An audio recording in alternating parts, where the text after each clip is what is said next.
everybody, and welcome back to episode 81 of the Simply One podcast. I'm your host, Colin, and I'm joined by my co-host, Chris. How we doing, everybody? We're just a couple of best friends who are passionate about all things pop culture. If you're looking for lukewarm takes on movies, video games, TV shows, or even the occasional comic, then we have got the show for you. That's right. That's right. We're here with all the lukewarmness. The wet, moist puddle. No. But we do keep that warm. thing on us. Yeah, we got that thing on us. No, we keep warm. Lukewarm. Yeah. Hey, Chris, you know what the temperature is inside a Tauntaun? Lukewarm. Bite me. Whoa, I might. Huh? This week, we don't got a working title on the thing, but basically, we want to talk about games that we think are improved by mods. Yeah. Essentially, but I think the underlying implication is that, like, because I don't want to get too stuck in the weeds, because it's like kind of like a blanket statement of like most games are improved by mods. That's one of the goals, right? But I think it needs to be a game that like is mid to good, anywhere from bad to good, but it's like, damn, that's really good with the mods. Yeah. You know Which is why you're modding it. Yeah. Yeah. And why it's like, fuck, that's all right. Minecraft's good. But we're also going to be talking about some mods that are in there where it's like, why was that not? yeah, why this is such a good thing to have in there. Yeah, and we're so such crucial. a core. Yeah. Why not have that in the original? Yeah. But we'll be talking about that. Yeah. Before that, I do have an update on the Unity game engine story. Unity! I've got some departures at EA, some unionizing, some strange gaming news from the iPhone world. Okay. We did get a trailer for Aquaman 2, The Lost Kingdom. And we got an update on the Lando Calrissian spin-off story, I guess we'll say. So if you're ready, Let's fucking do it. we'll do it. We'll start at the top with the Unity update. Yeah. Unity! So let's see. I want to point out the... so for those that didn't listen last week or didn't recall, basically the brief catch-up is that Unity is a game engine that is pretty popular amongst the indie game developer space, because they have multiple tiers of access, ranging from basic with no cost up to like professional level that you pay for. And they decided to announce that, hey, from now on, or starting like January 1st, I think, at the start of the year, anytime somebody installs Unity, the developer is going to get charged a fee. And it's over a certain threshold. I think we decided it was $200,000 or 2 million downloads. Or was it 200,000 downloads? I think it's 200. No, 200,000 downloads. I think it was 200,000 each. Yeah. And so a lot of people were not happy about that, because it was pretty, like, there was a lot of math being worked out of like, yeah, this could bankrupt some people depending on what the... Yeah, I wouldn't be happy about what the setup of the game is. If it's a free game, right? Right, then why? But it gets super popular. They're still getting charged. Yeah. So unless they're microtransactioning, which, I mean, obviously nobody likes. Right. Then they're going bankrupt. Yep. Damn. Now, I did want to point out a little update that I had that I discovered along the way. The current CEO of Unity is the same CEO who was in charge of EA in like 2009. Oh, brother. When FIFA 09 came out, or FIFA 10, whichever one it was, came out, and that one apparently was notoriously like chock full of microtransactions and just was not cool. Love it. And he's the same guy that's known for saying, if you aren't if you aren't microtransactioning your game out, you're fucking stupid. And it's like, oh, neat. All right. So the reputation that EA has of like nickel and diming kind of starts with this guy. Well, all right then. Yeah. And a new report from Bloomberg shows that there's some changes coming to the policy, and that's backed up by Unity saying, we have heard you. This is their tweet, right? Because everything's got to be a tweet. Naturally. They say, oh, sorry, my Twitter's opening. We've heard you, good people. Friends, Romans, countrymen, lend me your ears. They say, we have heard you. We apologize for the confusion and angst the runtime fee policy we announced on Tuesday caused. Angst makes it sound like they were being petty, doesn't it? A little bit. Angsty sounds like a teenager, Your childish outrage has been heard. It's not childish. No one fucking charges out the ass. They say, we are listening, talking to our team members, community, customers, and partners, and we will be making changes to the policy. We will share an update in a couple of days. Thank you for your honest and critical feedback. And I loved it. I can't see it here because it's a copied in tweet as opposed to fully Twitter. But Jeff Keighley, who runs like the Game Awards and the Summer Games Fest, I and all forgot that. with Jeff Keighley. Me and Jeff Keighley smoked pot actually. No, he like just has been on them since the start, and like his thing was basically like, we won't shut up until you say what it is. Yeah. Like, don't. This is half measure. Don't tell us we're gonna listen. What are you saying? Yeah. Basically, if it's not a full reversal, I don't want to hear it. Mm-hmm. I told him to say that. You figured? He called me and said, I don't know what to say about all He this. called me like 3 a.m. and he was like, "Hey man, I've been really sweating on this. I'm thinking on it." Yeah. I said, I'm losing sleep, and you said, hey, let me hear, Jeffy. What you got? Yeah, I call him Jeffy. We're close. Like Yeah, we're close. I call him Jay. G Dog. Yeah. And so why would it be G Dog? Because his name is Jeff, Geoff. I thought you were his fucking friend, Chris. I mean, I just call him Jay. Call him Jay. And you know what? He lets me. Yeah. Because we're just that We're tight. just that fucking tight. It's because the amount of pot that we smoke Yeah. We be blazing that shit up on the daily. on the rig. No, you wouldn't fucking be able to pick Jeff Keighley out of a lineup. Watch how fast I could. No. No. You couldn't pick up somebody that you work with out of a lineup half the time. Yeah, I could. Yeah, I could. Yeah. You're like a fucking either a 2-year-old or an 89-year-old. You just facial recognition is starting to go bad on you. Mm-mm. No, I'm bad with names. The faces that I know. Yeah, you're like, fuck, I know you. Mm-hmm. But no. So according to Bloomberg, some of the changes, this comes from Jason Schreier. Unity told staffers in a meeting this morning that it's considering capping fees to 4% of a game's revenue for customers making over $1 million. Additionally, installations that count toward reaching the threshold of fee enforcement won't be retroactive. So basically, if a game releases now and then the change goes into effect in January, it's any downloads after January 1st that start the countdown. Okay. Still, we've yet to hear from Unity directly. This is according to IGN. They've reached out to Unity and have not had any response. Unity's pretty quiet on there, other than their official tweets. So, sounds like they're scrambling. Now, I've seen some people. I don't know how accurate it is, but I've seen quite a few people saying that allegedly, a lot of like the CEO and a lot of board members sold off a lot of stocks like 2 to 3 weeks ago. You think they're going under? Well, no. I think they knew they were going to make this announcement. Oh. And sold off stocks ahead of... That's insider trading, isn't it? It sure is. Yeah, that's illegal. Now, insider trading, unless you're Martha Stewart, pretty much never gets you in trouble. But, because generally people who are doing insider trading are rich, important white people. Yeah. And they don't really... Blue-collar crime, or white-collar crime doesn't generally go punished. Mm-mm. So we're just in the wrong business. Yeah, we got to start wearing ties and moving fucking stacks. That's right. I mean, I'm here to snap checks and snap necks and cash checks. Cash checks. Cash some necks, you know what I'm saying? We're here to interview as a team today. We're to fuck shit up. Let's see here. On the gaming front still, the game director behind Jedi Survivor and, you heard me, Jedi Survivor and Fallen Order, his name is Stig Asmussen, is leaving Electronic Arts. Oh, piss. Yeah. Did he say why? So he says, after careful thought and consideration, this is from EA's, this is the official statement. After careful thought and consideration, Stig Asmussen has decided to leave Respawn to pursue other adventures, and we wish him the best of luck. Veteran Respawn leaders will be stepping up to guide the team as they continue their work on Star Wars Jedi Survivor. So, he deuced out, deuce. I'm sure it was in quotes, you always see the citing creative differences or whatever. Yeah.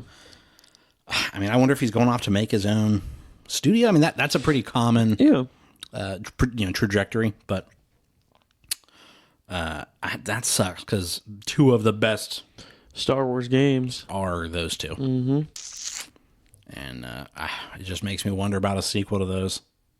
Now, granted, I mean, Respawn Entertainment, which is who does that, also does Titanfall and Apex. Let me spit something at you here. Spit it. So we haven't talked about this, and we're probably not going to, which gives me an excuse to talk about it. Okay. I'm all caught up on Ahsoka. Oh, okay. Yeah. I am not. I haven't watched a single episode. Do you care if I talk about it? And I bet you since everything's on the same time frame, they're probably going to introduce Cal in the new movie about Thrawn. Well, no, because Cal, at that point, Cal would be. We can see an older Cal. 40s. Yeah, we can see an older Cal. Yeah. But I'm curious if it's a matter of how that segues into that, and he doesn't want to do it. He doesn't like it. I don't know. Because Ahsoka's been so bad, so like if they're doing I don't Cal think dirty, Ahsoka being mid is why he's leaving. I would think he's leaving for EA reasons, sure, not Star Wars reasons. Word. Yeah, because I'm sure he's got more under his belt than just considering he's the guy that he worked on God of War back on PS2 days. Mm-hmm. You know what I mean?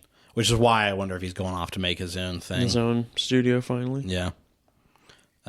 Or if there's something he wanted to do that they were like, nah, you got to stick on Star Wars because that's our, you do good on Star Wars, kid. Well, what is it? I mean, if you're under contract with them, what's the thing right now? Is like you can't, even if you have it done, you can't be on another contract. That's what a big thing for the writer's strike is for video games. Is like if you're doing one thing, like you can't do another. The writers aren't on strike from the video games. It's something that's going on.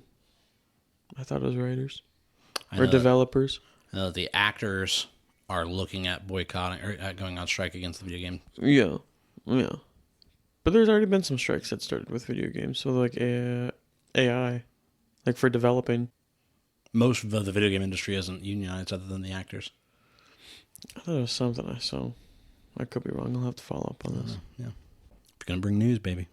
Hey. Have it pulled up. We can talk about whatever we want. We can just talk out of our ass. Yeah, we can say anything's factual. Just say it confidently. Yeah. No, game developers are going on strike. Yeah, all of them. Breaking in. Yeah. The rail companies are going on strike. The post offices, fucking the ship laborers. NASA's launching nukes. I'm going in theaters yelling fire. SpaceX is going to fucking Venus. Yep. They're going to start launching comets at Venus to slow down its rotation.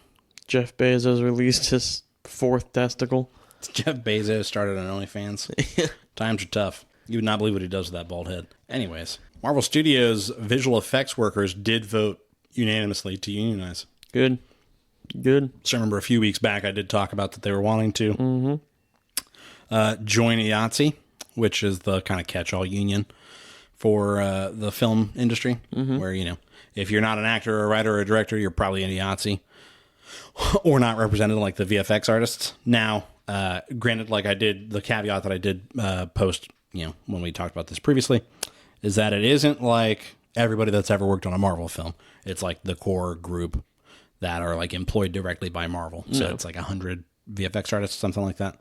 But the quote is, "Today, VFX workers at Marvel Studios spoke with a unanimous collective voice demanding fair pay for the hours they work, healthcare, a safe and sustainable working environment, and respect for the work they do." This was from IATSE's VFX organizer, Mark Patch. "There could be no stronger statement highlighting the overwhelming need for us to continue our work and bring union protections and standards to all VFX workers across the industry. And there could be no stronger example of the courage and solidarity of these workers than each and every one of them declaring union yes." So they said, yeah, we're doing it. And, obviously this is coming off the back of a lot of heat being thrown towards Marvel of like crunch and it not paying off either. You know, you're making these people fucking slave away at an office for not a good show. Yeah, to not have anything to show for it when you'd be better off paying them better, employing more people, and letting them work on it for the time they need. So I do wonder if I think VFX is one of the industries that's the most behind, because it's relatively new, and so I wouldn't be surprised if it ends up becoming the start of something. I think it's in the air anyways. Yeah. You know what I mean? Of like, you know what? Fuck these studios. They're making billions. What is it? Just getting scraps. What is it? Warner Brothers announced or said something. They made a statement. I don't remember what governmental body they were reporting to, but they were reporting like a $400 million loss due to the strikes. And one of the strike leaders was like, our demands would cost less than $45 million. Yeah. And they're willing to lose $400 million to just not do that. Yeah. You know, and it's just... They're saying no because they can. Yeah, it doesn't make business sense. The only thing that they're doing is going, well, if we give them this, then we're going to have to give them that. And it's more because they're afraid of what they're going to give up will cost them in the long run, which is that AI, that they just refuse to discuss. Mm-hmm. So, yeah, they're obviously the unions are on the right page if the studios are willing to lose $400 million to not discuss it. All right, well. All right, well, you're going to continue to lose the money. I hope they go bankrupt. Yeah. But we should open up a new studio where we pay people properly. We won't use AI. Yeah, let me just grab that from my savings account to start the bankroll on this. Sounds good. I'll make some calls. Get the president on the phone. I floated him a brick. I need my money. I need my money. I don't know what that's from, but every time I see it, it's titled like Dracula Flow. Yeah. I'm a demon. So VFX workers reported 18-hour workdays, strict turnarounds, and working through meal breaks. And these are the folks that worked on various of the films and TVs at Marvel Studios, like WandaVision, Avengers Infinity and Endgame, Ant-Man and the Wasp Quantumania, Guardians of the Galaxy Volume 3, and She-Hulk. Guardians of the Galaxy 3, though. All right. Maybe a little blood, sweat, and tear was worth it. Yeah, that was a banging... That's probably the best Marvel movie since... Yeah, but I don't know that it was the best because of its visuals. You know what I mean? I think it could have had lackluster VFX, and I still would have enjoyed it. Yeah. You know? That's true. Whereas Ant-Man and the Wasp Quantumania was like the movie was mid, the graphics were mid. Yeah. You know what I mean? And so that ends up being like a mid movie. If the story isn't grabbing you, you have time to stop and look. It's a very B-listing movie. Yeah. Paul Rudd's a B-listing actor. Fuck you, dogging on him. Yeah, it's all Paul Rudd's fault, you know. Mm-hmm. Paul Rudd is the reason why Ant-Man's trash. He plays a good Ant-Man. Yeah, I like Paul Rudd. Man doesn't age. Mm-mm. No, he really doesn't. He's a beautiful specimen. He's Jewish too. Yeah, it sure is. You see the fucking outtakes from Between Two Ferns. Oh yeah, those fucking kill me. Mm-hmm. him and Brie Larson. He asks her something the effect of like, "I hear that you're very personal and tend to decline to answer questions that make you uncomfortable. This is a two-parter. Is that true? And how old were you when you got your period?" And she just fucking breaks out laughing. Yeah. So on the iPhone front here. Yeah. First of all, sing praises. It will have the USB-C port as the charging port, and we can finally burn our bras, get rid of the fucking lightning cables. Yeah. Unless you've got an iPad that uses it like I do, in which case you got to have fucking both cables. Is yours USB-C? It is. Is it? That's the newest one. Yeah, I got the newest iPad from an open box at Best Buy for like $400. Yeah. Fucking yoink. Cash, bro. Cash. So, Apple, at their, like, I don't know what you call it. I forget what they fucking call them, but, you know, their presentation of like, hey, here's all of our stuff, you know. Look at my nuts. Yeah, Apple said, hey, bitch. You're going to fucking play video games on our phones now. And I think it's just a flex of their new chipset, which is like the A17 or whatever. That shit's going to be running games, like proper games. So apparently it was the Apple Wonderlust event. That's what's listed here. The iPhone 15 Pro, specifically, is getting a lineup of AAA games, including Resident Evil 4 Remake, Resident Evil Village, Death Stranding, and Assassin's Creed Mirage. Now, the thing that caught my eye was that they were touting Resident Evil Village running at 30 FPS. That's what Starfield runs at on Xbox, is 30 FPS. So, like, they're running it on, you know, it's comparable to a modern game. Imagine how hot that thing's going to get. Right? That's what you and I were talking about. I was like, what's the battery life going to be like? It's going to die real quick. Yeah. So, it is a huge milestone for mobile gaming, obviously. As long as I can play my Candy Crush. Yeah, right.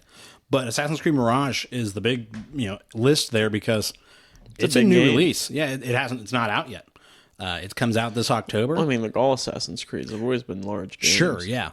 But I just mean like it's a relative. It's close to a launch title. It's going to be coming out beginning of next year.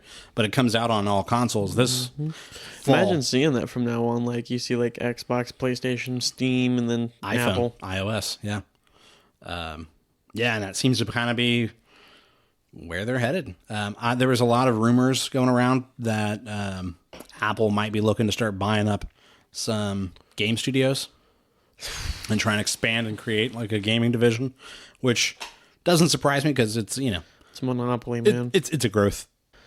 I don't know, man. It makes me sick. No, I mean, figure the end game of capitalism is growth. So if you don't, We need to cut that off real quick. if you can't grow, you die. So they're like, well, what's their phones are now becoming able to play higher end games. Would make sense for them to buy up some game studios and go, you're going to make first party games for our iPhone. I wouldn't be surprised if they tried to invest into some cloud gaming, streaming games directly to the phone. Yeah. I don't know. But the exciting thing was that Backbone's USB-C controller will work on it. So if you're going to play games on it, you've got a controller as opposed to using the touchscreen controls on. That's my big thing is I hate using the touchscreen. I do too. What was that game called? Was it Infinity Blade? There was like a really popular iPhone game that like burned your fucking battery up. It like looked pretty nice at the time. I'm sure now it looks like a fucking PS3 game. Sure. Well, there was one called Shadow Fight 3. Dude, that one always looked so fucking good. Yeah. And then you look back and you're like, oh, it's not that great, actually. Yeah, it's all right. But yeah, so I thought that was pretty intense news. Like Death Stranding, another big game. The Resident Evil games. Resident Evil 4 is the remake constantly comes up in the Game of the Year talks. Oh, yeah. Resident Evil Village, I had a really good time with. I started it. I never finished it. Yeah, get in there, baby. Yeah. And then, like we said, Assassin's Creed Mirage being a new release coming to the iPhone is pretty intense. So, be interested to see if that's successful for them, if they do lean into it further. Sure. Or if it's like it didn't really pan out. We'll see. And then the one that I'm the most excited to talk about, we got a trailer for Aquaman and the Lost Kingdom. Woof. It looked Bad. it looked fine to me. Not like I'm not like yo, but it didn't. The CGI looked goofy. There was one shot in particular that Aquaman looked like a rubber doll. Yeah. We did get like the sneakiest little peek at Mara. Amber Turd. Yep, and everybody was laughing because the only shot they show of her in the trailer, she's punching the glass. And it's like, I don't know. Makes sense. Yeah. If you're gonna show it to us, she's probably in the middle of a swing, But so it seems like Do you think they cut a lot of Amber Heard out of the movie? I would think they would do their best to pare her back. But it's that problem of like the movie's already underway when it all happens. Yeah. And she's Aquaman's wife. You know what I mean? Yeah. And so she's a pretty critical role. So it's like you got to find a way to pare that back. I mean, and not sacrifice the movie, They did that with Johnny Depp for Fantastic Beasts. Well, they just recast him entirely. Mm-hmm. But the movie wasn't done then. Just cut her out. Mocap someone else in. Fucking get fucking Christopher Walken to do it. No. What's the guy's name that did Johnny Depp? Get fucking Mads Mikkelsen in there. Just fucking put him in a red wig and just have him kissing on Jason Momoa. Perfect. I mean, I'd pay to see it. Yeah. I would want to go watch the movie then. Yeah. Yo, I heard that there's like a fucking 7.5 minute long sex scene between You're lying. Mads Mikkelsen and Jason Momoa in the Aquaman movie. It's like how the news reported on prolonged and full nudity in Oppenheimer, and it was like there's some boobs, and you might get like a shadowy shot of what's his name's nuts. I know exactly what you're talking about. See it in IMAX, and when he's sitting in the chair, you're like, are those balls right there? Fucking nuts hanging I can out. see his fucking nuts. Did you see Elon Musk tweeted a picture of Amber Heard as Mercy? wasn't it Mercy? Cosplay from Overwatch. Yeah. What a fucking nerd. Fucking dweeb. And I like that everybody's like, allegedly Elon Musk would do this, and then he was like, oh no, I did do that. Allegedly. I fucking did. Allegedly. Here's the proof, bitch. It's in the pudding. Here's the pudding. He's married and has 3 kids with a woman, and he's like, oh yeah, I've got her dressed up in that shit all the time. Makes a man bust. You're like, Elon, baby. You have a not kid. Everything is gold. I'll tell you. Most of it's not, actually. Just because you own the platform doesn't mean you got to actively participate as much. Did you see that? What did he say? He posted a harmless meme on Twitter. Well, X now. I guess it's not Twitter. called. Yeah, it's Twitter. It's Twitter. And it was Ice Cube. And it was like, this is Ice Cube now. And it was just a glass of water. And I was like, do you feel old yet? And Ice Cube like clapped back and was like posted a picture of the original Twitter icon, and then the next one was just a dumpster on fire. And you just feel old yet? Damn. It's fucking Ice Cube, man. Yeah. He doesn't fucking care. Fuck him. Cold blooded. Yeah, I mean, whatever, dude. Aquaman, it'll come out. We'll probably go see We'll it. probably not go see it. No, we're gonna go see it. We went and saw The Flash, and then we went and saw Blue Beetle. But Blue Beetle looked good and was. Yeah, it's pretty good. I just still cannot stop thinking about fucking Shazam! Fear the Gods getting 250,000 views in its first 3 days on HBO Max. That's such a low number. Yeah, I was like, fuck. But like I said, it's a movie that until I hear the name, I go, oh shit, I forgot that it came out. Yeah, I forgot. So who knows, man? Aquaman did like almost $1.2 billion at the box office. So this one might be another hit. People love Jason Momoa. People like Jason Momoa. He's a bankable guy. I do wonder how much like DC tarnish there is. Did you see about what happened with Oprah and Dwayne? Oh yeah. We'll talk about that. Yeah, Oprah the billionaire being like, hey, you guys, you fucking lazy pieces of shit should give money to Maui. Yeah. And Dwayne Johnson, one of the highest paid actors, is also like, yeah, you motherfuckers, donate. It's like, Oprah, bitch, why don't you fucking just give the money? You guys said that you were going to donate $10 million. It's $5 million each. That's like nothing. That's a drop in your bucket. Yeah. Just fucking do it, bro. You're gonna Don't help ask them out. me. It's that out of touch thing. It's the same thing like Gal Gadot doing the Imagine when the pandemic first started. And you just got a bunch of rich people sitting by their pools going, imagine all the people. And you're like, I'm still having to go to work in a fucking mask. And, you know, as far as we thought, risk my life daily to give people fucking groceries. And you're like sitting in your home going, man, this is one of the hardest things we've ever had to do, isn't it? Yeah, shut the fuck up. You've got a fucking movie theater in your home. Literally, man. Lick my nuts. Anyways. Elton John. I don't think he was in that video. No, he wasn't.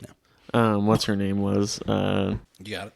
She was in Come on, American Horror Story. She's got the weird looking lip. She's got the weird looking lip. Yeah, her top lip looks pointy. Sarah Paulson? Could be. That sounds right. Really good actress.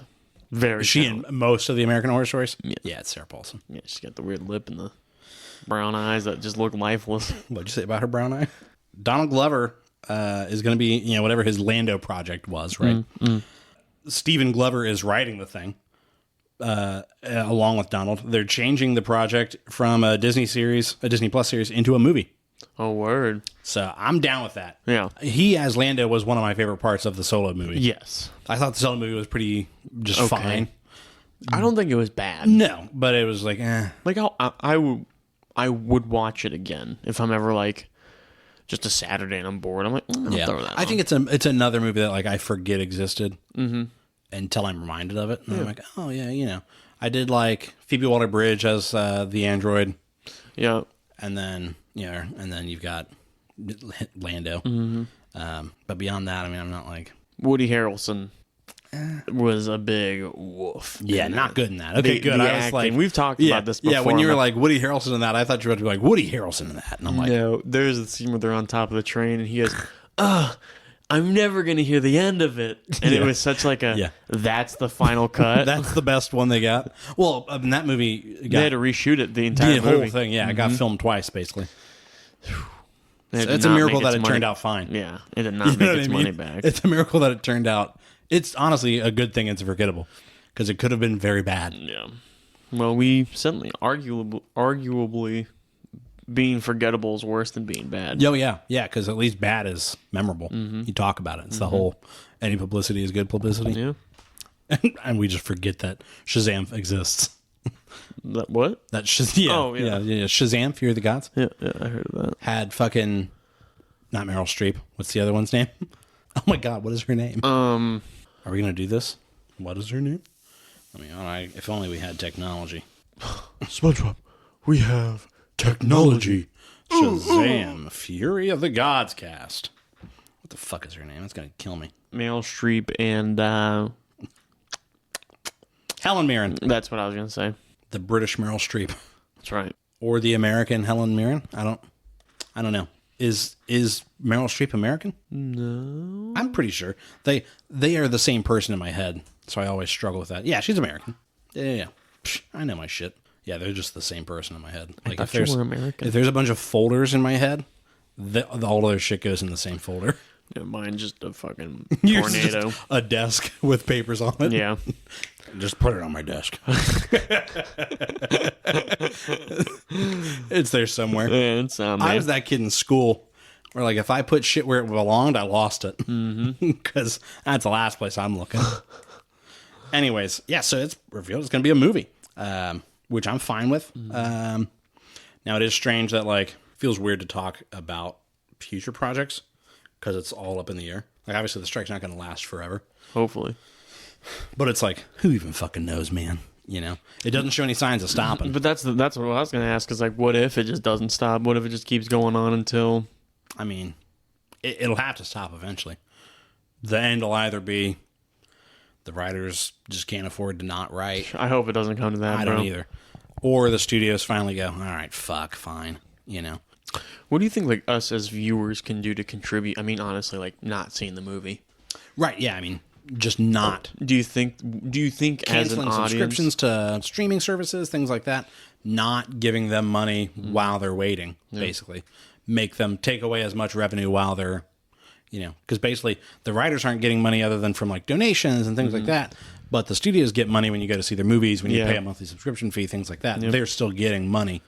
So Do you think taking as much of that away. Do you think enough people would be willing to boycott? No.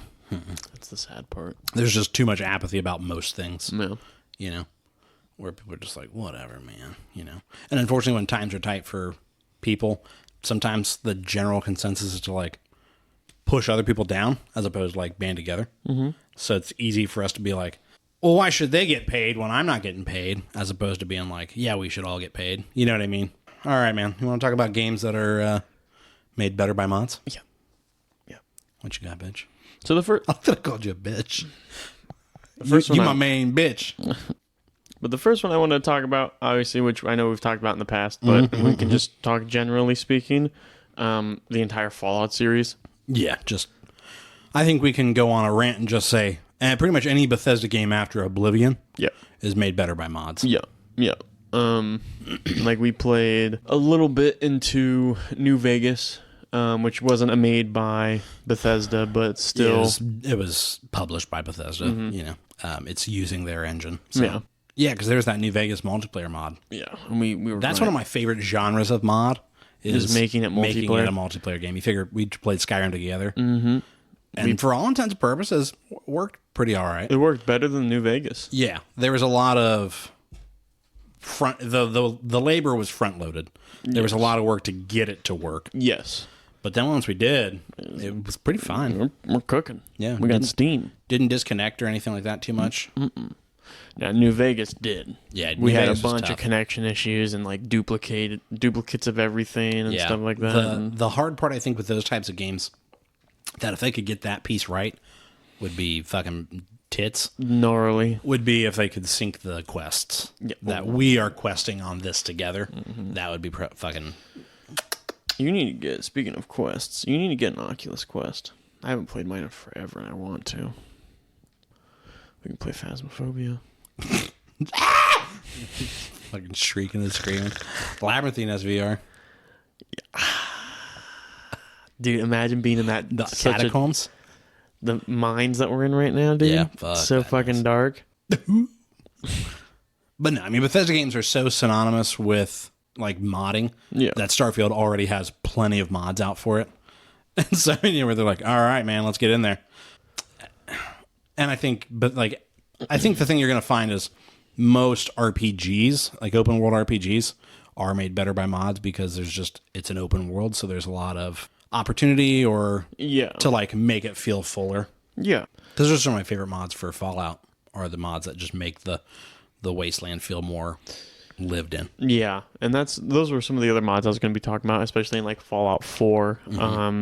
Like, I remember getting one for a lot more different, like, it's tattered apparel. Sure. So, which made it, like, everything was, like, still the same, but looked more worn, which is going to be more realistic and stuff like that. And so that was super, super cool. Like backpack mods. Yeah.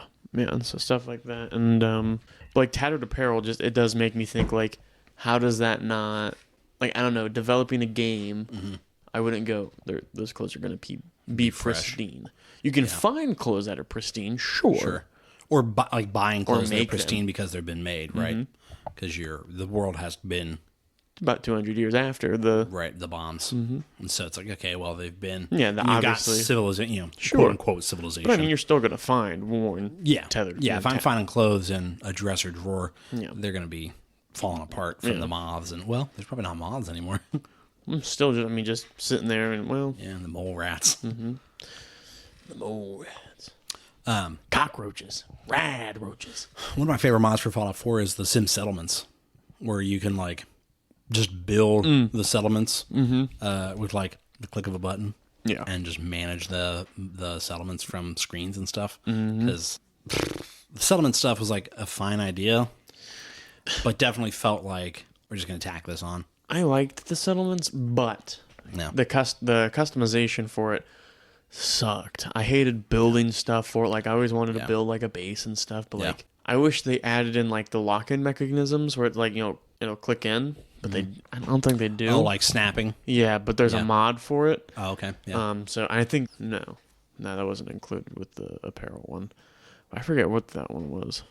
I can't remember, but there's like that mod and stuff like that. But also, like, I hate the first person aspect of it, like how you have to like walk around and do it. I wish it gave you the option to just be able to place everything instead of walking around. Well, so you figure that's one thing that Starfield did, is that when you're building your outposts, there's a top-down view to like place the habitats and things like that. That's what I'd fucking do. Place the larger portions, and they do snap together. Oh, good. Now, some of the snapping is not great, where I'm like, why won't that attach? And it'll just say like something's obstructed, but it doesn't like show you what or why. Your mother.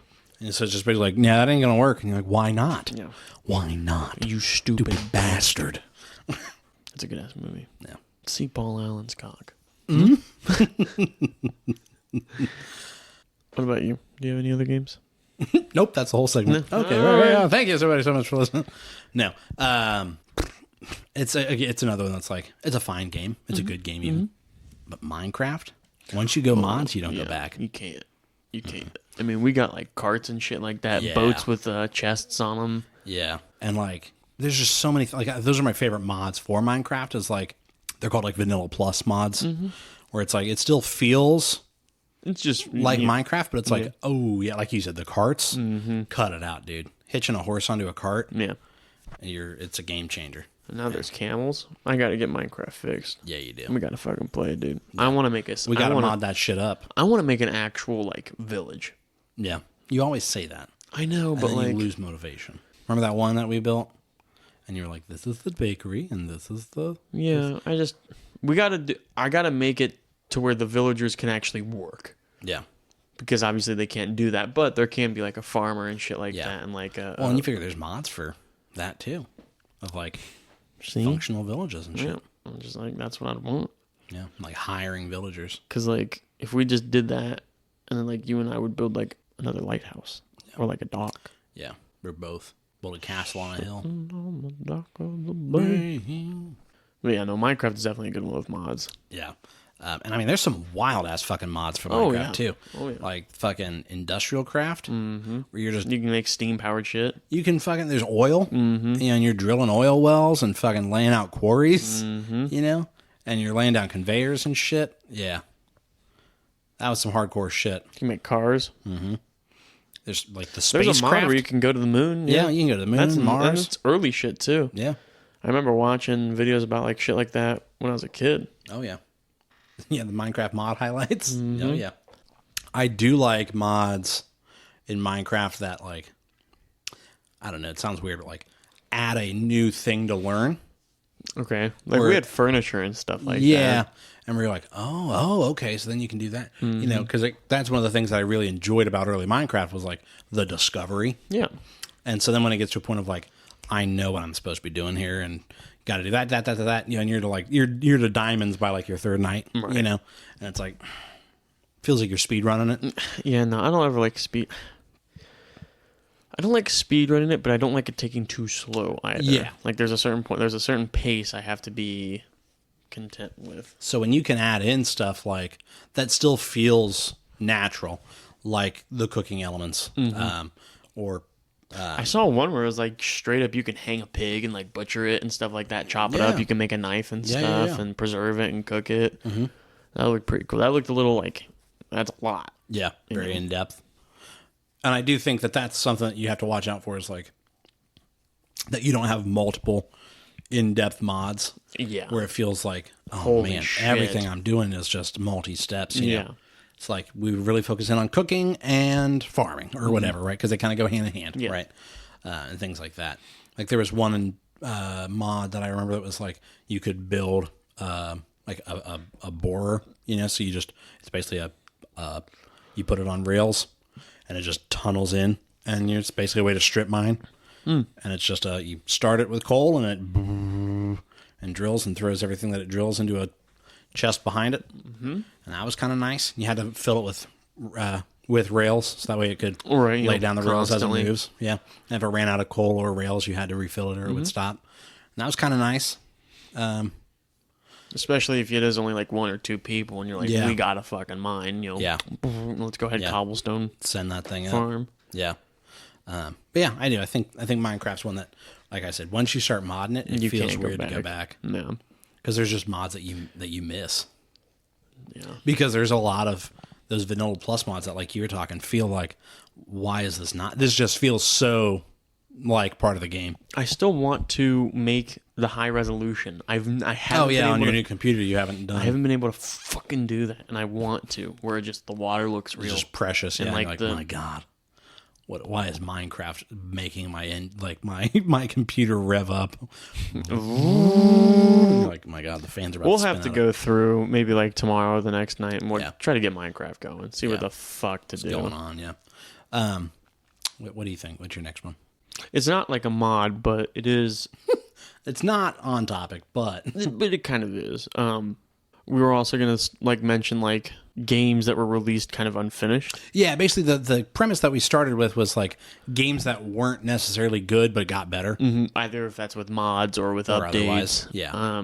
But No Man's Sky, was the one, you know. That's probably like the poster child. Yeah, which we've talked about. I know plenty of times before in the past, but there's a lot of elements in No Man's Sky that makes me go, this should be in Starfield. Right, yeah. I did see a lot of that being in reviews of like, the exploration is not No Man's Sky, and if that's what you're after, just go play No Man's Sky. I guess, like, I love a lot of things about Starfield, but it's like the flying off the planets turning into a cutscene I really didn't want. I was hoping for it to be a smooth... You just see a planet, fly to it, land on it. And then same thing with landing. Yeah. Oh my God. Or being able to fly over the surface of the planet. Yeah. Yeah, and like... Because having to travel on foot, because with No Man's Sky, you can just boost it. I mean, you can fly all the way... You can get in orbit. Yeah, you can fly off the planet, fly around to the other side, and land. Mm-hmm. Yeah. And you just can't do that, and I was really hoping that was there. And I'm sure that there's probably going to be a mod for it at some point or an update. But... You figure they're already putting out mods to turn the UC into Stormtroopers, so they're working their way... There's going to be full Star Wars mods, I'm sure. I'm going to be fucking on that shit. Yeah. I want the Millennium Falcon. Yeah. I don't know how to build dick. Yeah, dude. My ships just look like ass. I had the revolutionary idea to put modules next to each other instead of on top of each other, because it just looked like I was flying a fucking Neapolitan ice cream sandwich, dude. And just boys to hop heavy, wobbling side to side, look like a slice of tiramisu. I've seen people like make like 3 stories tall of just like cargo, and you can just fly it. Yeah, that was me. That was me, actually. You saw me. Except it wasn't cargo. It was like, I guess I'll put a fucking hab up there. Like, now I got the captain's quarters on the 4th floor. But it's not wide, it's just tall. It's just tall. It's like one of those European apartments. Yeah, it's like a townhouse. Yeah. It's a 4-level house with the same square footage as a ranch. Yeah. But it's just thin and tall. Mm-hmm. That was my ship. And then I was like, what if I put these modules next to each other? And it's like, my God. First of all, it looks more aerodynamic. Yeah. Second of all, it doesn't look stupid. Mm-mm. No, but you can download stuff for like, I think pre-builds or stuff like that, or you can like look up tutorials. Yeah, there's all kinds of mods. And like what I like is that a lot of the mods that are out right now, because it's early and they're the easiest ones to implement, are like quality of life mods. Mm-hmm. Where it's like, okay, now the vendors have more money, so you can sell more things to them. I need a fucking mini map, bro. I don't know where the fuck I'm going. Ooh, that was a mod I was going to show you. So I need to, because you have Nexus, like Vortex on your computer because of me, don't you? To like download mods off of Nexus. Yeah. So we need to show you one of the mods actually puts like "You Are Here" maps in the cities, and I like that. Yeah. Now again, this is the one Bethesda game that setting wise it makes the most sense to have a mini map because it's not post apocalyptic. It's a thriving future. Yeah. Where it's like you would just have a mini map on that fucking watch that they give you. You know what I mean? So it's strange that they don't have a mini map, but I don't mind an in-world "You Are Here" map. Yeah, no, I wouldn't mind that. That's mall style. Yeah. And has like numbers 1 through 33, and where am I at? All right, I do want to go there. All right, I would just hate to think that in fucking 400 years, and we're into interstellar travel, we just can't fucking crack the nut of. Just can't fucking. Like, I got Google Maps. I can fucking pull it up now and do that. Yeah, that's what I want. I want the mini map. Yeah. And then I'm trying to think of any other like games that grab out at me that. You heard me. I wonder if there's a modding scene on No Man's Sky. What do you mean? Like, are there mods for No Man's Sky? I imagine there would be. Yeah, but I wonder, like, is it like, man, people are modding this shit? You know what I mean? Or is it just like, there's some mods, but they're not great. They don't. I work, imagine it's probably just some mods because they're pretty frequent on the updates. Yeah, they update often. I imagine it might be kind of hard to. Like they released an unfinished product and everybody yelled at them, and they took that shit personally and went, "We will make this up to you. I am so sorry." And they did. They really did. Yeah, they really did. We were we were watching videos about it earlier, but Project Zomboid.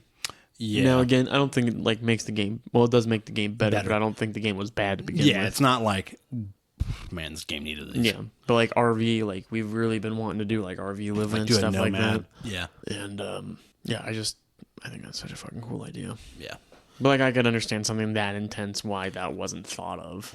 And it's an indie game. It's a small team. Yeah, it's what like 12 guys in England. Something like that? Something like that could be. And it's a game that's been in development for a long time because they are a small studio, small group. I like it. It's a good game. Mm-hmm. It's very good. It goes to show that you don't have to have the best graphics for it to be a good game. Like, I have very vivid memories of downloading, like, the early demo for it, when it was, like, you had to go to their website and download the .rar, and, like, rip it and all that, and then you're like, all right, I unzip the file, now where do I, and then it just launched, and it didn't have a menu or anything, it just launched you into a game, and there was like a story to the demo. Oh, really? Yeah, and then like once it was done, and we like looking up videos of like, all right, how do you do it? Like there's no tutorial to it, so you're like looking up, all right, how do I use things? And you're like, oh, okay, and I was like 14, So the game's been in development for a long time. It's a good It's game. gone through so many iterations. It's a good game. That's another good example of like, we're just going to continue to work on it. Yeah. That's very common in like PC gaming and in indie gaming is like, we're just going to continue to work on this. Which, I mean, honestly is cool. You can make a finished game and then still continue to work on it. But I think a lot of times people are just releasing an unfinished game saying that they're going to update it. Yeah. And I feel like that's the threshold that they're trying to get away with it, saying like, oh, we're just going to keep updating it rather than the game coming out and it's done. And they're like, hey, we noticed this could have used some work, so we went ahead and did that. Yeah. Or it's a case of like, and again, you see it more often with indie games. They know it's unfinished, but they're like, if I can't afford to continue working on this to finish it unless I put it out there. Yeah. And you figure The Long Dark that was is a really good work one. in progress game. I'd pay for that patronage. Oh, yeah. Like, I want to.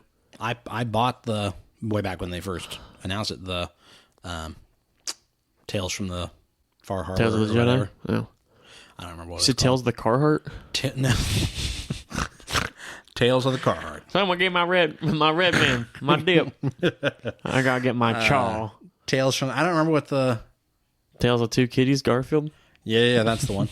Tales of the Two Titties. You ever seen that one? I have. I've seen the last 3 minutes a few times. I've seen the last 30 seconds. That's all I need, baby. I've seen about the middle 6 minutes and then the last 30 seconds. So many times, man. Skip the foreplay. I don't even know why they're doing it. I'm going in here to do one thing only. Yeah, I'm a man on a mission. To sleep. Use that shit as melatonin. Like warm milk for a kitten. That should put you down. Anyways, mods. Yeah. Speaking of mods, Long Dark, dude. The only mod we've ever played with is the multiplayer. That's all multiplayer. It needs. Yeah, it's the only one yeah, it's a good game where you don't and that need multiplayer mod was pretty good. busting. Yeah. The only thing I think it probably could have done with is a little bit of balancing. Or like it felt super easy once there were two of us. Yeah. You know? Yeah. Well, I mean, things weren't duplicated or anything. No, but I mean, we would be able we to could watch out easier. for each other. Yeah. You know? I mean, and there's the multitasking because your time is one of your resources essentially. And so like we could kind of cheese it and like one of us sleep. Yeah. You know? And then time doesn't pass in world. Yeah, we'd wake up. Only like 5 in-game minutes have passed. And we're like, God damn. Is it food or... God damn, freezing out here. If I don't close my eyes, I'm going to pass out. Oh, man. So, yeah, the Long Dark multiplayer mod, again, that's one of our favorite types of mods. If you can turn a single-player game into a multiplayer game. Yeah, that's fucking cash money that's there. That's cheesing right there. Give me that cheese. Stank needs his cheese. Yeah, Stank needs his cheese. What's is his handle just stankrat.ttv or whatever? Yeah, I think so. I think it is Stankrat. Because you gotta watch this shit. Like I'm not good at Tarkov, and I don't have like. No, I rarely watch Twitch, but like I always see his stuff on TikTok. Yeah. He's just fucking killing kills me. Yeah, yeah. We can just unload a mag on somebody and then be like, one tap, baby. Yeah, one tap, baby. Come on, you know you want to loot it. Give me that cheese. Pop. Stinkrat needs his cheese. Stinkrat needs his cheese. Or he'll be fucking cooking food. Yeah, he's making mac and cheese. Yeah, he's just sitting in one spot waiting. He's just over here cooking mac and cheese. Then he hears footsteps, comes over wearing his fucking chef's hat. Yeah, he's got his chef's hat on with his headset. He'll just fucking, an apron. He'll just fucking headshot somebody and then go back to cooking. Stinkrat needs his cheese. Anyways. So I said Long Dark, what you got? You didn't even give you another one? No, I said Long Dark. No, I did. But we can say you did. Okay, yeah, let's say I did. Because you're running out of... No, You said Project Zomboid, and then I said Long Dark. I'm trying to think if there's any... I mean, I don't really mod a whole bunch of games. That's the thing. Yeah, I do. So I'm trying to think. I mean, I've modded Sims. I say the Sims. Sims 4 big one. is a big one that is better, massively better Yes. with mods. And the nice thing is they made it super easy to mod, too. Full penetration. Yeah, I mean, there are those mods out there. That's all I'm getting. That's what always cracks me up. Is like, because for people that don't PC game or that don't mod on their PC, there's a website called Nexus Mods, which is pretty much the mod site. Mm-hmm. And they have their own proprietary like mod manager called Vortex.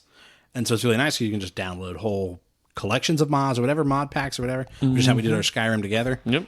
And fucking, if you pull up Sims, you can go to collections and almost all of them have NSFW, and you're like, God damn, these Sims players be thirsty as fuck. Yeah. Sims players are horny, dude. Oh, yeah. They're like, I mean, if you're going to simulate life, you know what I mean? Let's see it. Give me the facials. Mm-hmm. You're like, what? Mm-hmm. Why? I want to see it. Yeah. Then you download it for curiosity, and now you're the pervert? Yeah. Come on now. Fat chance, man. Fuck you. You're the one who made it. Yeah. Curiosity just kills the cat. Yeah. Oh, they were killing the cat. Oh, yeah. They were beating. Butchering that thing. Like salami. They were beating that cat. Anyways, that's foul. Now, the Sims 4 mods are dope. Yeah, they're pretty cool. There's plenty of them that are like, they totally expand on like the school system where it's like, it's like the going to work, except you just follow the kids to high school, and then they turned around and made like a whole expansion back for that Sim stuff, you know. Another one that's like that. City Skylines has a humongous modding community that makes it even better. Where you're like, oh my god, there's so many things that fall into that camp of like, oh shit, why was this just not in the game? Right. And so then, you know, like a simple one is like being able to draw trees in a line like a fence. Mm-hmm. Otherwise, you just have to place trees individually, but you can just draw a whole line of hedges or whatever. So you can outline a park and trees with just a single click and drag as opposed to placing 400 trees. You know what I mean? That'd be nice. And like traffic management and things like that make it, because you're like, God damn it, my fucking traffic's always backed up. Jesus Christ. What's happening? Another one that's like a great game on its own, but has some really good mods, Stardew Valley. Oh, Stardew Valley's good. I don't think I've played with any mods on Stardew Valley. There's one mod in particular. I can't remember what it's called, but it basically like shows you on the map where the NPCs are. Okay. That's a fucking life changer. That'd be nice to know, That especially is- if you're looking for somebody. Especially because like one of your first objectives or quests is like say hello to everybody in town. Mm-hmm. And there's always like one or two people that you just can't you're like, where the fucking- fuck are I they? can't find them. Yeah. And there's like mods that add in whole new NPCs that you can like romance and have a whole thing with. It was Abigail. Abigail all day, bro. You just like her because she got that purple hair. She got that goth girl. Mm-hmm. She go from fucking Kim Possible, got me down bad. Yeah, dude. Like she put me in a chokehold, little 8-year-old me. Like Beating your little baby dick. I don't know that I should I don't say think that. you said we should probably cut that. Cut baby dick. Cut beaten baby dick. Got my little thing. She had me fucked up. She had me in a chokehold. Yeah, she had me stupid. I'm trying to think, who was my first, like, I don't know if I had, like, a cartoon crush. Mine was Shigo, and then, dude, Mrs. Incredible. Bro. Damn. But again, like, I didn't recognize her as being thick until I was older, and then I was like, God damn. Nah, bro. I mean, I was on that shit since I was 5. Turn around and you see her in those fucking tights, and I was like, yo! I've been horny from the rip, bro. I was born horny. I came out of the womb Erect. bricked. That's awful. The doctor was like, oh, no. He must have a priapism. Check him for brain damage. No, man was just horny. Man was just looking for a nut. Call me a squirrel. Pitbull said it best. Just a squirrel trying to get his nut. Dale, let's go. Let go. Mr. 305. Picture me with a Kodak.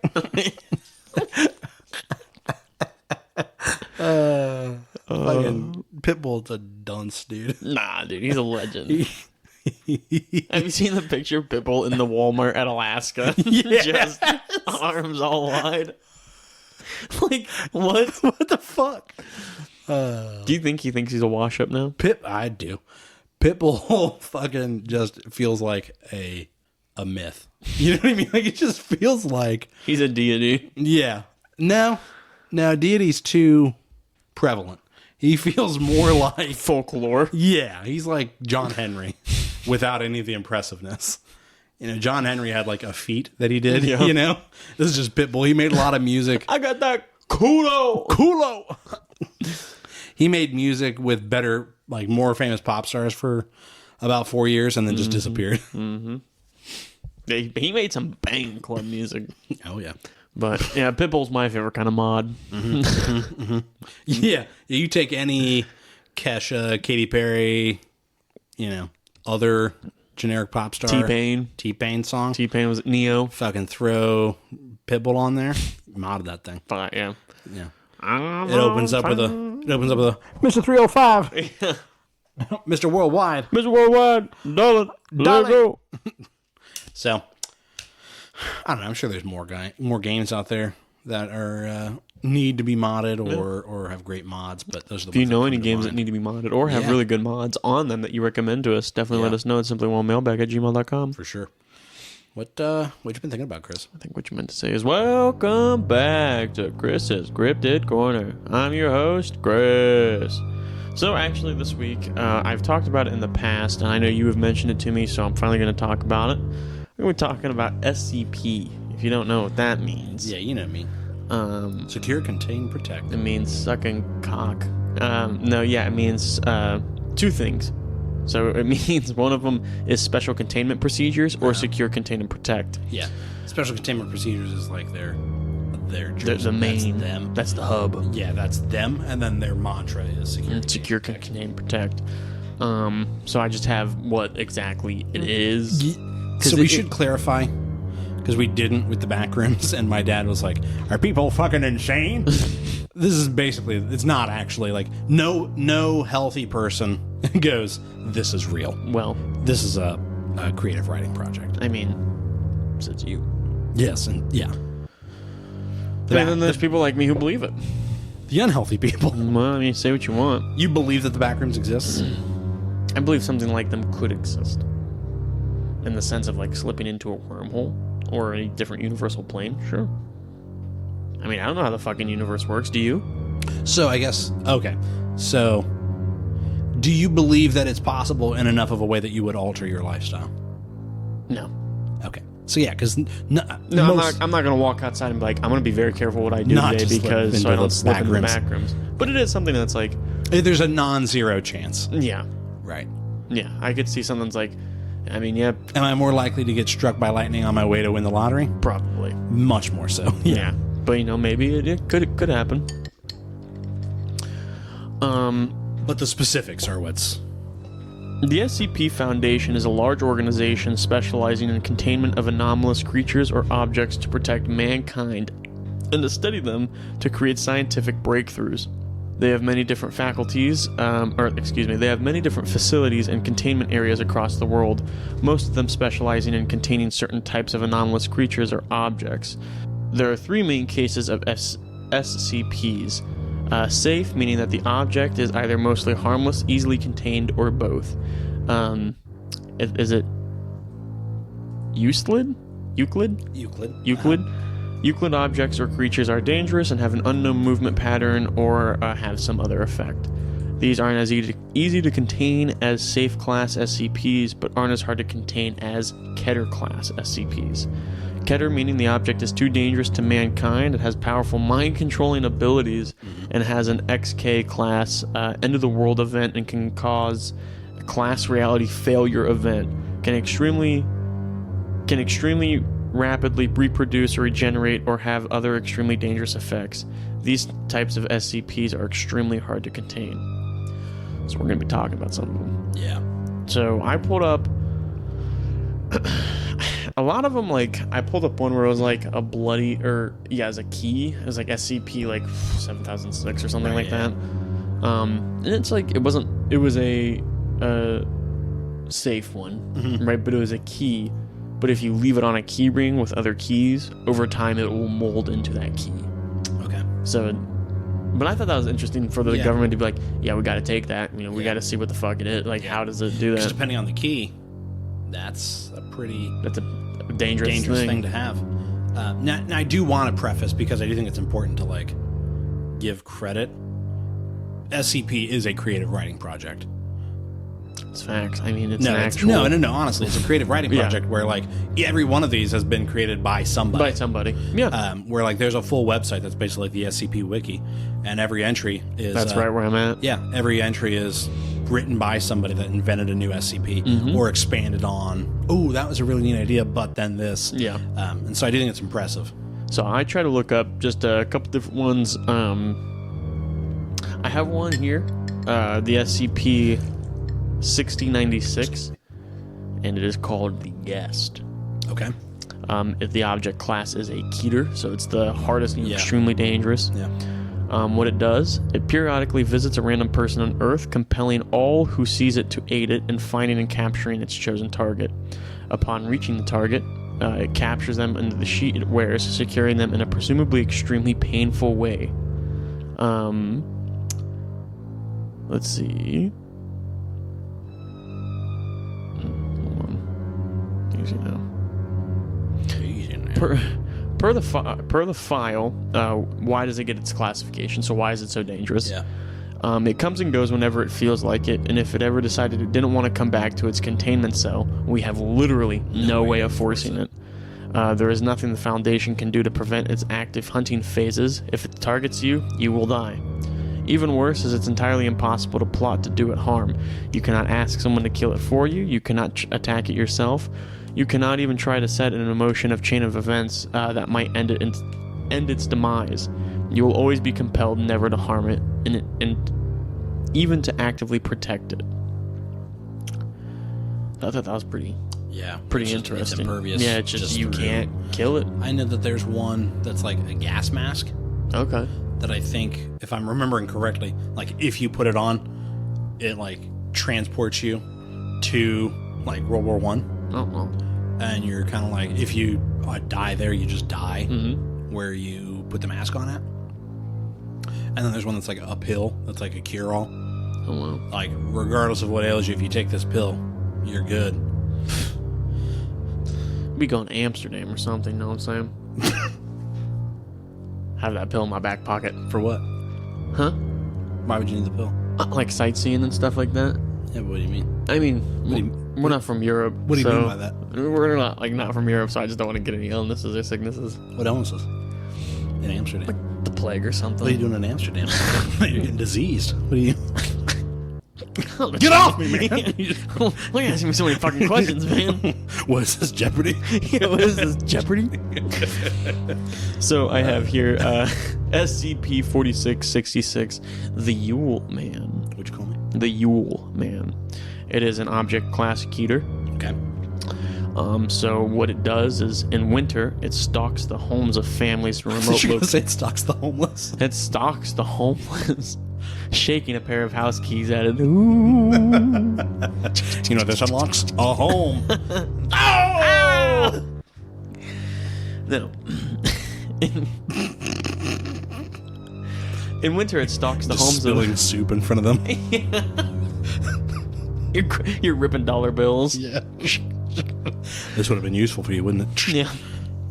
In winter, it stalks the homes of families in remote locations who have at least one child under the age of 8 over the course of 12 days. And at the end of 12 days, two things happen. Why it gets its classifications.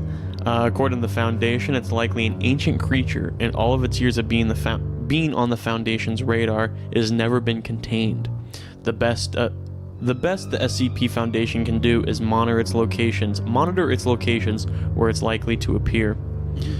In its active phase, which has been recorded to be from December 21st to 22nd to January 1st to 2nd, SCP-4666, it stalks families who meet in the following criteria: live north of 40 north latitude, has at least one child under the age of 8, is in an isolated location with lots and lots of snow. The first few nights are relatively harmless, with only the young child seeing things of the creature. After the eighth night, however, the rest of the family will begin to detect the creature's presence, which will understandably create growing sense of paranoia. By the 12th night, one of two things will happen. 85% of the events, the Yule Man will brutally torture and murder the young child's family in front of them, before kidnapping the child and forcing them underground, where they must make gruesome toys until they are so tired, hungry, and thirsty that they can't move anymore. Once they are no longer suitable for labor, they become new parts to use to make the toys. 15% of the events, the Yule Man has chosen to give you one of his fabulous toys. Sure, it may be made of flesh, hair, and nails or whatever, but you might be scarred for the rest of your life for having received it, but it's far better than the alternative. So either your family gets killed in front of you and you get worked to death, or you get a gross-looking toy. Yeah, you get a creepy, knick-knack. So I mean, what are you gonna do there? Do you have SCP-173 on there? No. So I think that's an important one to talk about because it's the very first SCP written. Okay. Do you want me to talk about it? Sure, yeah, no. Fucking go for it, I guess. I mean, this is my corner, but... I don't want to hijack your corner. I'm just that's giving you a wreck. Kind of already are. I'm fucking with you. Go ahead. So SCP-173... So I got SCP... Did you pull them up? No, go ahead. SCP-173 is known as the Sculpture. And if you've seen or experienced any, SCP video games or anything like that, you've probably seen him. He is a sculpture that has to be watched at all times. Otherwise, he animates and moves freely. Ew. And so, thinking. Huh? Thinker. Yeah, right. And so he'll move and he'll snap the necks of anybody in his vicinity. So everybody has to, in the games and stuff and in literature about it and things like that, one of the tropes is that, you move in teams and you have to announce when you're going to blink and things like that, because you're like, all right, I got to blink. All right, we're clear, and then somebody else is free to blink. Yeah, because in that multiple people have second to he can move in and snap your neck, right, if nobody's watching them. So you have to synchronize your blinks and things like that. And in, one of the SCP, I think it's called SCP Containment Breach, is the video game. He's, the main, enemy, I guess, that you're avoiding. Sure. And there's a blink. How fast can he move? Like you blink, if he's 100 yards away, he's on you. Well, not that fast, but if he's in the same room as you, you got to try and get way out of that room before you blink, because otherwise he can get you. Yeah. And so in the SCP Containment Breach, it has a meter in the bottom left of when you're gonna blink, and you can like click a button to blink. You know, all right, I'm getting ready to come around this corner. Fuck, I gotta blink. I'm gonna go ahead and blink now. That way it refills before I go in. But so that's a neat, element of like having to blink. Yeah. But yeah, so he's the first one. Like I said, he shows up in all kinds of other. Sure. Because he's the first one. Canon event. I do have one that's like, it's funny, but it is like, what an interesting. Like, yeah, I guess that's not good. Right. Right. SCP-871, self-replicating cake. Yeah. Which they deem to be a keter, which is, the most dangerous it can be. Yeah, right. What does it do? Self-explanatory. It self-replicates every 24 hours. Failure to eat nearly every cake in the 24-hour time frame results in a new instance of its SCP-871 manifesting. So, if you don't eat, let's say it repeats just once. If you don't eat that second cake within that 24 hours, it starts replicating. Now so now you have 4 cakes. Yeah, it's exponential growth. Yeah, you got to be on that shit. Yeah, because it'll very quickly become, oh no. Why it gets its classification? Eat the cake, so they'll keep duplicating over and over and over again. Can you destroy them in other means? It says is if any of the one incidences of these cakes starts duplicating out of control, the file eliminates the world. The world will be overrun with cake and become uninhabitable within 80 days. Sure. But it says no. Looks like you have to eat it. Damn. So it's somebody's job at SCP to just Eat chocolate cake. No, it's not specified if it's chocolate. Just the thumbnail is chocolate. So you probably got a team of people that are like, all right, everybody, it's cake. Yeah, who's taking the cake home today? They got to eat it. No. They don't let you take it home. Oh, yeah, you got to. It's got to be done before it leaves. That way they know where it's at. Yeah, they know it's done. You got to come in and eat it. And then I got one more here. Yeah, so I thought this one was interesting. Maybe, like, what it says isn't too interesting, but, like... The concept of it is pretty interesting. So it's SCP-001. When day breaks is what it's called. And its class is an Apollyon. Okay. Which, I don't know what that means. Yeah. But what it does, it's the sun. If the sun were ever an SCP capable of transforming living beings into slimy, zombie-like abominations with its rays. Okay. So obviously this is like a 10 out of 10. What do you do when the sun turns against you? With natural light turning you into horrid slime-like creatures, forever suffering, never dying. But what if, like, because I know that there's that movie, what is it, Finch? Yeah, with Tom Hanks and like yeah. the sun rays is like so much. But I think a concept like that of like, it broke through the ozone layers and just the UV rays fuck. There's a really cheesy zombie-ish movie from the 80s called The Night of the Comet, I think. Okay. And it's where a comet passes over, and basically if you weren't under like an aluminum roof or like a metal roof of some kind, you got turned into I think it was, if you were outside directly exposed, you were just like vaporized. And then if you were inside but not sheltered from like radiation or whatever, you were turned into a zombie. And so like the main character is a girl that like works at the movie theater, and she was in the box basically. And so because it's a metal room, she was fine. But like everybody in the theater turns into zombies from the comet. And like I said, it's kind of a cheesy 80s movie, but it kind of made me think of that, of like this radiation turning you into a zombie. I like that. That's pretty cool. That was the last one I had. I just figured I'd read a couple. I mean, if you guys have any SCPs you want me to read or anything like that, you can definitely let me know. I've got one that I think will make you go, ooh. Oh, yeah, lay it on me. It's the Shy Guy. Okay. SCP-096. Okay. So he is a pursuer. He is basically he's this gaunt man who's he's pale, long-limbed, and has like a pretty horrifying face. I'm going to show you a picture of him. Ooh. And his whole deal is that if you see his face, he's going to chase you until he catches you. And like you can get on a plane, you can fly away, whatever. He'll find you. He'll get you. And he generally pursues you like in a sprint. So it's not like It Follows, where it's just a lumbering thing. Space. Right. He'll get to you. How? I don't know, man. You would have to get to space first. I can fucking do that. Oh yeah, that was the thing. I forgot about that. So, I'm on Screen Rant. Screen Rant has like a list of some of the like must reads or whatever. And they say that even though it seems like an inverse of the sculpture, SCP-173, of like don't look at him, Yeah. right? The difference being, even drawings or videos of him can set him off. It's like he Really? has this like omniscient. He knows when someone's seen what he looks like, Mm-hmm. and then I'm gonna go get him and kill him. Well, I'm thinking about him right now, and I'm fucking here, so. And we just looked at that picture of him. But Yeah, we did. We don't know where he's at though. How long is it gonna take him to get here? I'm fucking making sure my closet's open when I go to bed. You're a sociopath. I'm fucking making sure nothing's in there, bro. Oh, I thought you were just like, that's how fucking not scared I am. I'm gonna sleep with the closet open. No, fucking keep a light on, bro. I don't even care. Someone give me my nightlight. Yeah. My little cloud. Yeah.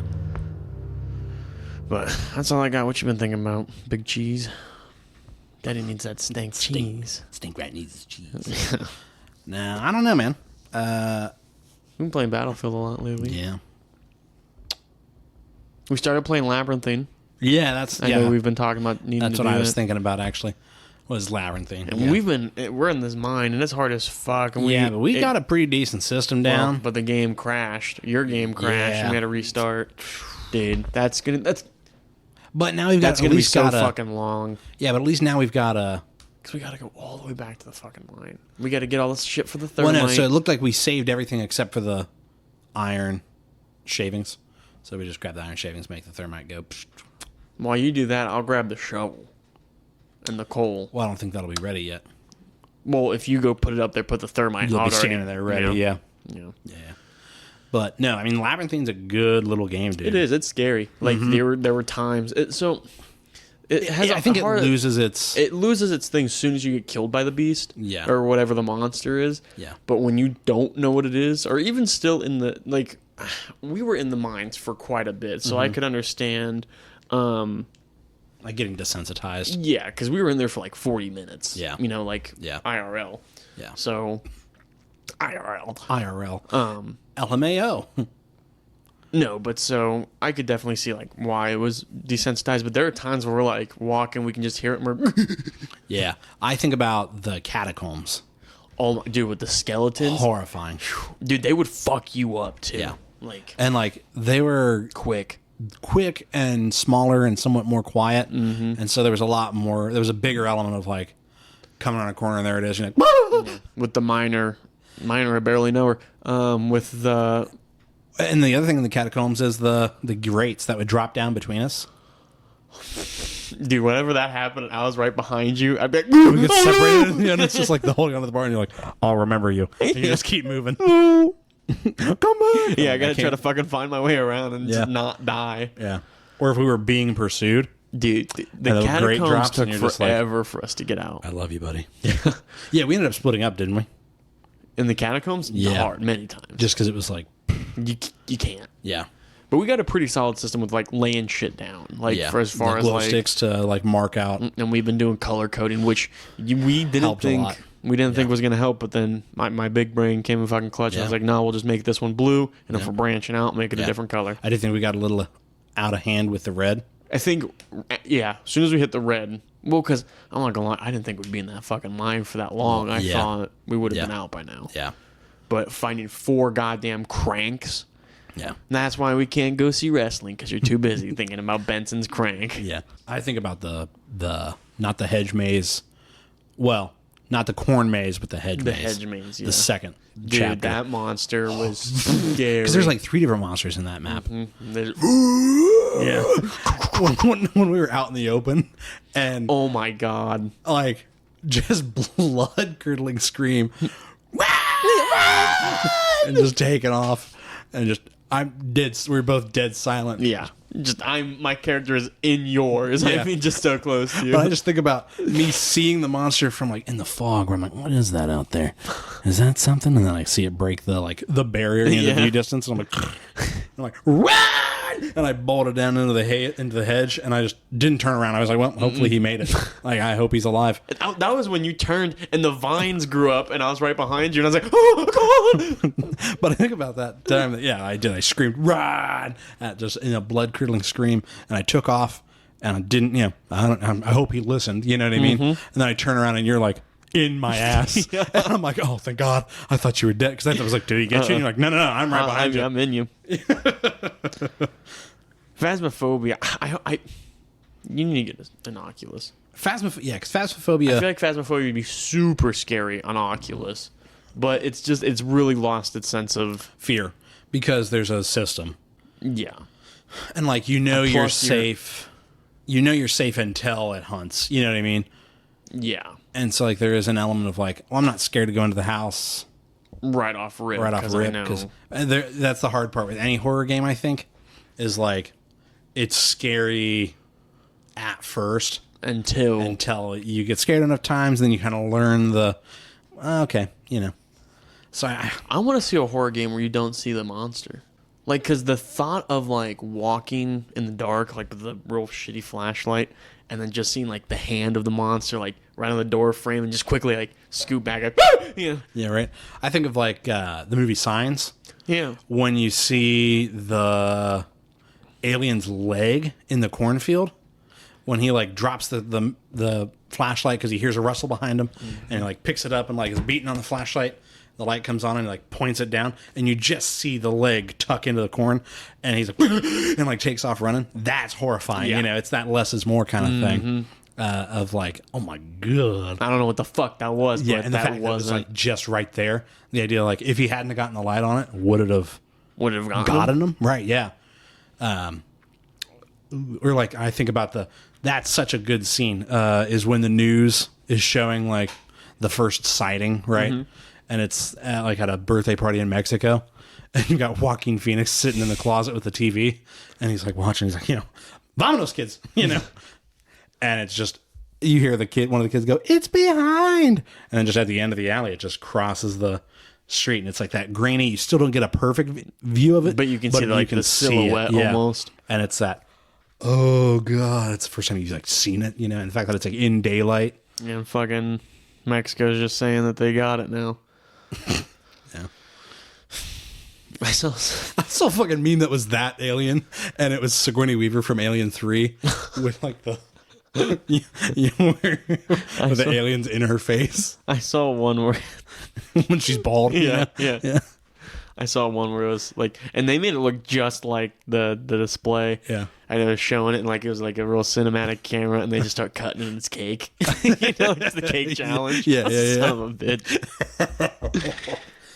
Is this real or is it cake? There is a cake, but that's all I got. Yeah, that's all I got. So thank you guys so much for listening.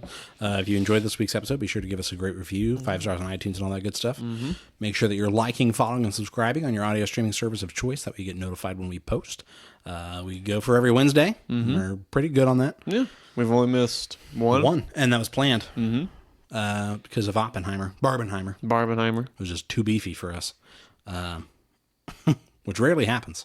But no, I mean, if people want to get in touch with us, give us their feedback, their thoughts, their favorite cryptid, or their favorite SCPs, or their favorite mods. Yeah, you know me. Yeah, you can always let us know. Our socials, our Instagram, Facebook is Simply Whelmed Podcast. You can always check out our Twitter handle, which is Whelmed_Simply. Or, you can always just leave us an email at simplywhelmedmailbag@gmail.com. We're pretty active on that shit, so send us an email. Yeah. Let us know. That's right. Do it. Yeah. Right now. No, don't fucking think about it. Just do it. You're listening to this on the phone, most likely. You got email on your phone. It's 2023. Just send an email right now. It's not hard. Yeah. It's not fucking hard. Like, we want to hear your guys' reactions. We want to hear your comments, your critique. They just start criticizing us personally. Oh, wait. They've never seen us and like, fucking fatties. Yeah. Yeah. I can hear it in your voice. Yeah. What? I can hear how high your cholesterol is. What the fuck? I can tell from how breathy you are that you're just struggling to live fatty. Dude, I did eat a big dinner. Yeah, I ate a lot. I am breathy tonight. Yeah. There's people that like walk into a business and then have to sit down. Because they're like, I'm going to get my breath. And they're just sweaty and full. And you're like, oh my God. That's us. I'll see old people like that in Walmart. Mm-hmm. And like, I'm a big believer. I think if you hit a certain age, you should probably take a test to see if you can drive every year. I thought you were going with the euthanasia route. And I was like, you got to take a test. You got to take a test to decide whether you deserve to live anymore. I'm like, my God, that's very... I mean, are you really helping society? Then what are you doing? Next week, we're going to watch The Creator. Yeah. Pretty sure that's next week. Yep. That looks... Okay. It's from the same guy that did Rogue One. Yeah. And I can see that from the cinematography. of like the ground combat. Was it a Mets game or maybe a Jets game that they had? It was a publicity stunt that they did, but they just sent a bunch of people to the game, like the baseball game, looking like the AI. Oh, no, I don't know. Mm-hmm. And like a bunch of people were like, what the fuck? Like no one knew what right, it was. And like, right. what the fuck is this? And it blew up on Twitter, and then everyone's like, oh, okay. No, I didn't see anything of that. Mm-hmm. But yeah, they did full like VSF makeup and stuff on the back of their head, making it look VFX? like VFX, SFX? yeah, FSX. Special effects music makeup. Making them look see through like the back of the head and stuff like that. It looked pretty good. Yeah. Looked pretty Because, good. yeah, the cinematography from the trailers that we've seen of, like, the camera being on the ground amongst the combat is very Rogue One, and I think that's probably the best part of Rogue One is, like, the last third of the battle on And the battles Scarif. do look dope. Yeah. So I am excited for that. Yeah, we'll have to see. I like a good sci-fi movie. Yeah, I love sci-fi. So, I like sci-fi more than I like fantasy, I think. yeah. Probably, yeah. I think we just get less good sci-fi than we do good I would agree. A lot of the fantasy. fantasy that comes out is better than the sci-fi. Not because sci-fi isn't good, just because we haven't seen a good story in a minute. Yeah. So, yeah, and I mean, the story does look kind of standard. Yeah. You know? But, I mean, if the action's good and the acting's good. I mean, you got to think Dune's a sci-fi. Right. Yeah, I mean, John David Washington, isn't that his name? Yeah, it's John David, isn't it? Something like that. Denzel Washington's son. I can't think of his middle. John David? Is it just keep asking. Is it John David? John Jacob Jingleheimer Schmidt. His name is my name too. Whenever he goes out, the people always shout, "There's John It's Jacob." John David Washington. I was correct. John Jacob Jingleheimer Schmidt. Na, na, na, na, na, na, na. Holy shit! I can't remember. I can't believe I remembered that riddle. Yo, it's got Ken Watanabe in it. Yo! Why were you so loud? Just like, yo, it's got so and so. It's got Ken Watanabe. And you're like, yo! Just blowing out the fucking mic. Yo, it's got Benedict Wong in it. Yo! It's got Gemma Chan in it. Yo! Let's fucking wrap it up. Yeah. That's the end of the episode, Chris. Have a good night. Bye.